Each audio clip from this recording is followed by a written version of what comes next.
Olá, eu sou a Ana e esse é mais um Ponderações. Esse é o de número 42, em que eu me proponho a retomar um pouco questões históricas, porque esse nunca foi um canal para comentar a notícia do dia, para dar clickbait, para, sei lá, estar inserido nessa coisa do dia a dia.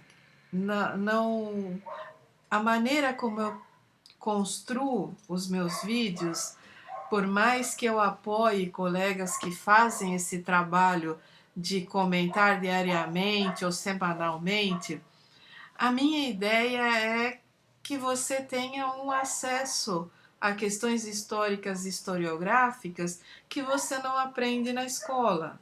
Então, por que não retomar algumas questões? Então, esse é um vídeo perguntando: será que aquele período que nós conhecemos vulgarmente como Idade Média foi mesmo um período de trevas? E eu já vou dar o spoiler total. Não foi. Não foi de maneira alguma. Isso é uma construção discursiva posterior. E eu vou explicar um pouco como é que isso funciona, como é que se escreve a história, como muitas vezes eu me aprofundei nos vídeos do Cantinho e no Interlocuções ao tratar da obra de vários historiadores. O período medieval, e aí vai uma grande injustiça, porque como quem periodizou a história veio no período renascentista e posteriormente no período iluminista, com as obras de vários filósofos e também com os enciclopedistas, cunhou essa ideia de Idade Média, Idade Antiga, Idade Média, Idade Moderna, Idade Contemporânea, que é bem da megalomania do iluminismo. Afinal, um movimento filosófico que acredita que vai trazer a iluminação à humanidade é bastante megalômano. Se vocês pensarem, existe a pré-história, que é aquilo que se considera antes da escrita. Então, como não tem escrita, não deixa registros e não pode ser considerado histórico. E já daí são 200 mil anos da existência dos hominídeos que caem na arqueologia, na paleontologia. Muitas vezes alguns vestígios são estudados a partir da geologia. Há uma variedade de ciências que trabalham com esse período que não é considerado histórico porque não tem produção escrita. Aí depois nós temos a Idade Antiga, que abarca se a gente for pensar na escrita em termos babilônicos, então a Idade Antiga tem o quê? 5.000 anos? É o período mais extenso e há muito para se estudar, é uma loucura. Aí depois nós temos 1.000 anos do que eles considerariam algo intermediário. E quando eu digo eles, eu estou pensando em quem? Eu estou pensando naquelas pessoas que estavam ali no Renascimento e posteriormente no Iluminismo, se considerando como os salvadores e os revitalizadores da tradição greco-romana. Por que o período medieval é chamado dessa maneira, considerado como um tampão de 1.000 anos totalmente intermediário? Por quê? Porque uma parte da tradição renascentista e também muitos pensadores, e aí nem de primeira linha, muitos literatos do período iluminista, eles se consideram herdeiros diretos da tradição greco-romana. E isso vocês podem observar que vai se na arte, na arquitetura, na literatura, há sempre uma reminiscência greco-romana que caracteriza esses períodos. O Renascimento, na questão dos estudos, na recuperação de várias disciplinas que, durante o período que é considerado intermediário, pareciam estar totalmente fora do radar, não aconteciam.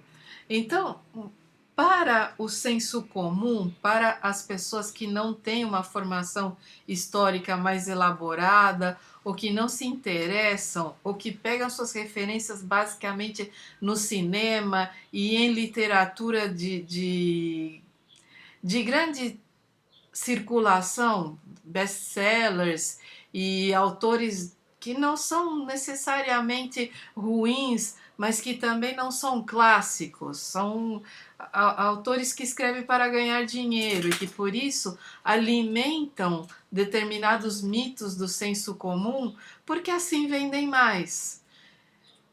No cinema a mesma coisa, às vezes os filmes são até bons em critérios técnicos, mas reforçam preconceitos e mitos totalmente arbitrários e que não têm o menor respaldo na realidade. Para essas pessoas que consomem esse tipo de material, é como se houvesse um gigantesco tampão de 1000 anos em que só chovia, só havia lama, tudo era cinza, a Igreja Católica mandava e desmandava e não existia. As cidades morreram, porque quando você estuda esse período no material didático, é terrível como a gente desconhece tudo do planeta inteiro e só se concentra em França, Inglaterra, um pouquinho da Escócia, alguma coisinha da Espanha. Alemanha e Itália nem existiam na época enquanto nações, então se fala em principado daqui, condado dali, um pouco sobre a Flandres.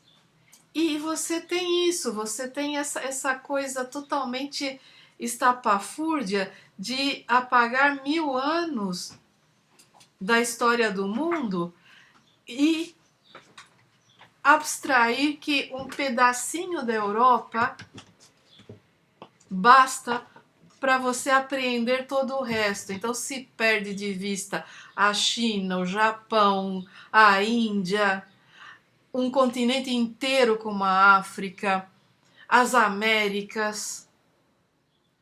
Os grandes reinos pré-colombianos estão surgindo ali a partir do século XII, que é o momento em que você tem também um florescimento imenso na Europa, em cidades, é a fundação das universidades, é uma expansão literária muito interessante nesse período, mas que você não vê porque você estuda o feudalismo, você estuda uma meia dúzia de temas ligados àquele miolinho da Europa e você perde de vista, inclusive, a maior expansão intelectual desse período, que é a expansão islâmica, e que nós não temos a menor noção no material didático ou na escola. Então, reiterando, não houve trevas no período medieval. Não houve trevas, não foi um momento em que só havia lama e, inclusive, a Inquisição vai acontecer na Idade Moderna, quando muitas pessoas já situam ali um crescimento intelectual, quando as pessoas atribuem ao surgimento de um pensador aqui ou outro ali, a mudança total de paradigmas na vida das pessoas. E a vida das pessoas não muda sistematicamente, não muda. E basta olhar os documentos produzidos pelos primeiros portugueses e espanhóis chegados ao Brasil no século XVI. Todas aquelas cartas, todos aqueles ensaios sobre o Novo Mundo, e isso não se refere só ao Brasil, podemos pensar nisso na produção ibérica como um todo sobre as Américas. A mentalidade daqueles homens estava muito longe de ser essa modernidade toda que se defende em alguns meios. Da mesma maneira que o iluminismo também não iluminou a Europa inteira e nem o mundo inteiro, é algo bem restrito. Você vai ter algumas coisas acontecendo na França, algumas coisas acontecendo na Holanda, na Península Ibérica ele vai ser totalmente tardio, e mesmo assim você não vai ter uma mudança na vida das pessoas. Muitas vezes eu vejo argumentos de que no período medieval todo mundo era analfabeto, só a igreja guardava escondia os livros, a igreja tinha o monopólio das traduções, e como tudo era em latim, as pessoas comuns não tinham como ler. Isso também é outra falácia. Há uma circulação de materiais. É claro que as primeiras universidades surgem ligadas à Igreja Católica, mas elas têm um ambiente de troca de conhecimentos que é sem precedentes durante muito tempo. Bolonha, Oxford, elas vão surgindo ao longo de 4 ou 5 séculos e vão criando uma tradição de estudos e de intelectualidade. E aí eu posso recomendar o livro o compilado do Jacques Le Goff sobre os intelectuais na Idade Média, que é muito bom. O Georges Duby também tem esse tipo de material. A historiografia francesa tem uma abordagem muito interessante sobre o período medieval e muito diversa, com abordagens honestas, porque o que eu vejo por aí é muito preconceito e muita limitação na hora de olhar para esse período. Ou você tem o meio comum, quer dizer, as pessoas que não têm formação histórica nem historiográfica, que vão de pensar em cavaleiros de armadura e princesas maravilhosas e toda aquela mitologia romanceada, ou você tem de outro lado pessoas que vão trabalhar com esse conceito de trevas como se fosse assim uma grande lama, sem a menor condição de existência, todo mundo morrendo de peste, e se você não morre de peste, você morre de guerra.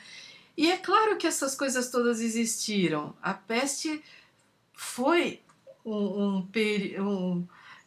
uma recorrência. A partir dos séculos 13 e 14, a peste passa a ser recorrente, mas ela vai se estender nessa recorrência até o século 18. Quer dizer, durante toda a Idade Moderna, a peste vai visitar a Europa regularmente. As guerras existem desde os babilônios.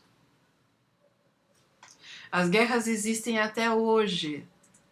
Nós que nos consideramos civilizados, eu tenho 57 anos e eu não vivi um único ano na minha vida em que não houvesse alguma guerra por esse planetinha. As guerras migram. Existem interesses imensos, financeiros e políticos, promovendo guerras desde que o mundo é mundo. Então, muitas vezes, quando nós olhamos para um determinado período e pensamos nele como uma guerra constante, nós deliberadamente fechamos os olhos para o nosso próprio tempo.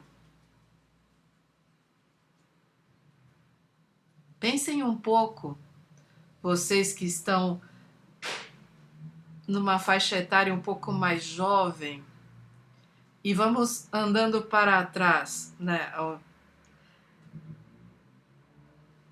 Síria, Líbano, Iugoslávia, Ruanda, Irã, Iraque, Camboja, Vietnã, Coreia.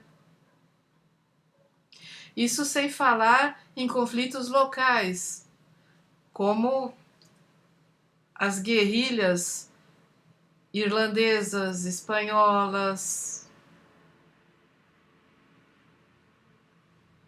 Dá para entender meu argumento de que muitos dos fenômenos que se atribuem ao período medieval como sendo parte dessas trevas nos acompanham até hoje. A peste bubônica foi praticamente erradicada, mas o século XIX foi o século da varíola. O século XX, a influenza, o sarampo, a meningite. E hoje, em pleno século XXI, quando nós estamos adentrando na terceira década, gente, como eu tô velha. Quando eu era criança, eu achava que o ano 2000 ia ser aquilo, e hoje eu já estou entrando na terceira década do século XXI e nós estamos isolados por uma pandemia. Vocês estão percebendo o meu argumento de que muito do que se atribui ao período medieval como sendo trevas é recorrente à humanidade, que o fato de que em determinado período um grupo de intelectuais foi lá e rotulou esse período como um tampão intermediário onde nada de importante aconteceu, é uma rotulagem arbitrária. E quantas mais rotulagens arbitrárias nós não fazemos? Quantas vezes nós não olhamos para um determinado período de uma maneira totalmente anacrônica, a partir unicamente do nosso ponto de vista, e rotulamos esse período e acabamos contribuindo para a elaboração de preconceitos e de todo tipo de mitologias e mistificações que retiram a identidade de uma vasta gama de sujeitos históricos. Quantas vezes a indústria cultural não nos vende um pacote completo de mitologias, até agradáveis, até interessantes, mas que acabam por nublar o nosso entendimento sobre o período a que se referem. Pensem no ciclo arturiano, por exemplo. O ciclo arturiano é uma coisa muito maluca, porque começa-se a produzir literatura sobre o rei Arthur lá pelo século XI. E o momento em que o rei Arthur é retratado, que ele é colocado como tendo existido, é o século V, que é o momento em que a ocupação romana vai se diluindo e em que chegam os saxões e existe todo um momento do período da Inglaterra, para não dizer do período britânico, de mitos de origem, que interessa só para eles, de certa forma. Mas a indústria cultural pegou o que era meia dúzia de livros, alguns do século XI, XII, XIII, e uma porção de poemas vitorianos que remetem a esse nativismo e esses mitos de origem britânicos, e caiu fundo. Quer dizer, então nós temos romances, filmes, até jogos.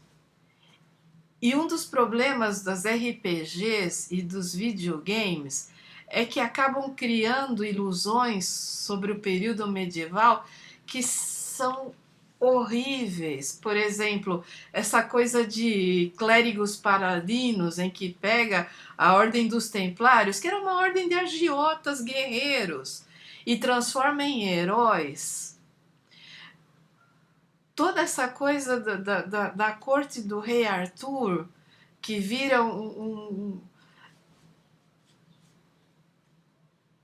sem fim de apropriações, que de repente daquilo que era um mito de origem britânico é derivado a procura do Graal, é derivada Guinevere, Lancelot, o rei corno.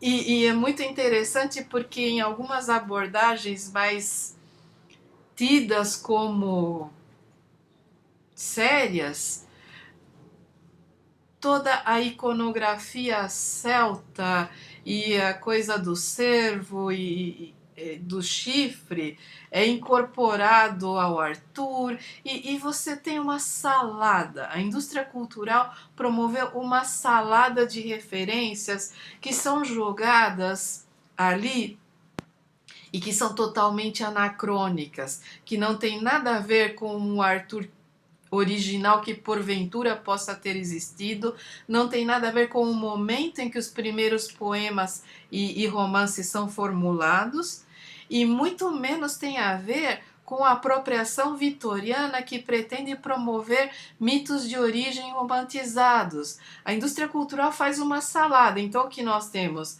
As roupas são equivocadas, a geografia é alterada, os valores e os sentimentos são anacrônicos.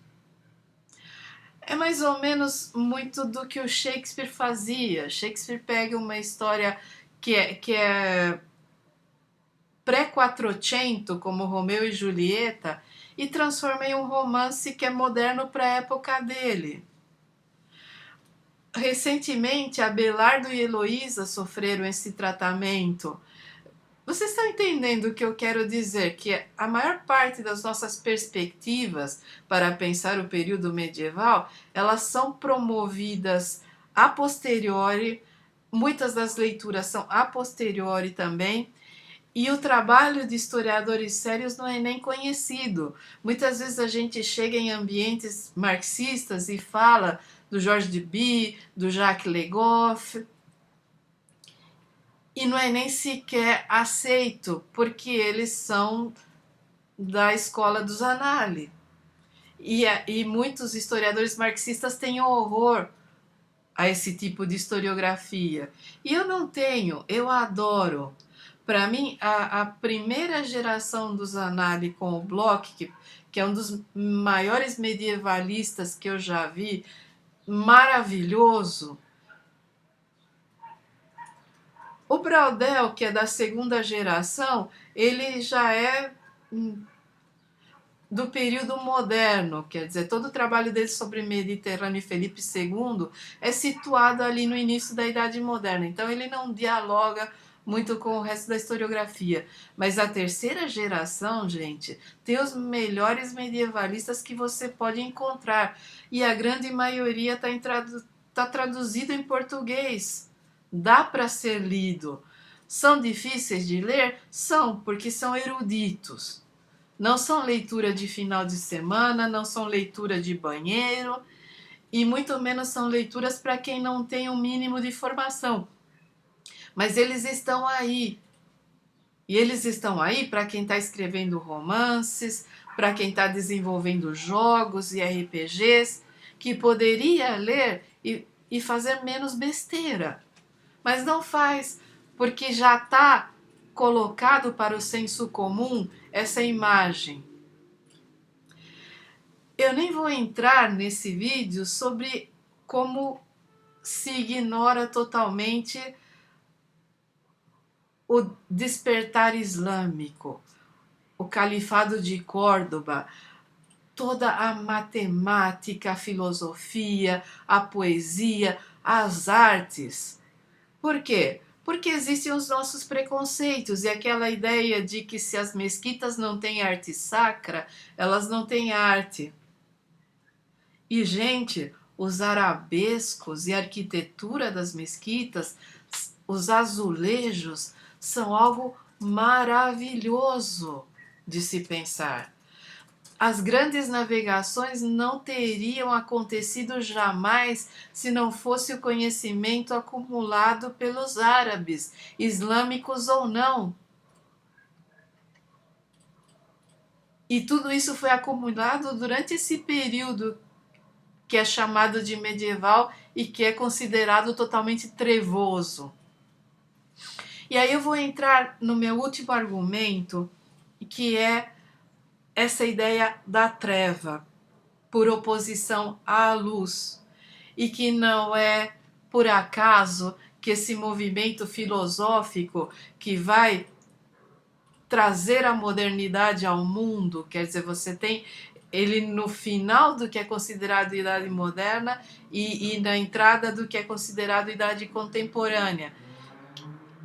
O iluminismo, e que em português de Portugal muitas vezes é tratado como esclarecimento, que é a palavra usada em alemão, que eu não sei pronunciar alemão, mas que a palavra é algo como Aufklärung, e que é traduzido como esclarecimento, por oposição às trevas, à escuridão,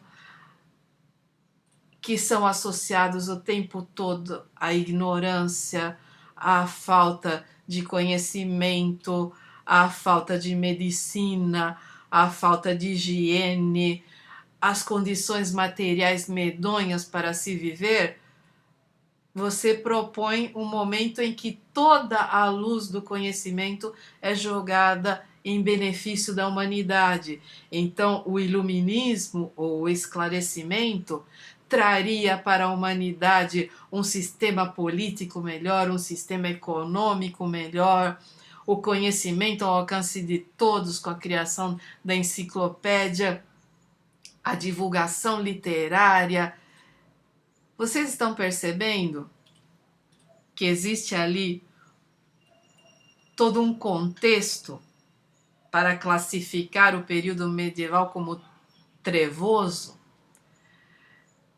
E cabe pensar que o iluminismo ofereceu, com toda a sua defesa da liberdade, da igualdade e da fraternidade, foi o liberalismo clássico econômico, o capitalismo, o sistema político democrático, com todas as aspas, porque até hoje a democracia não é plena em lugar algum do planeta.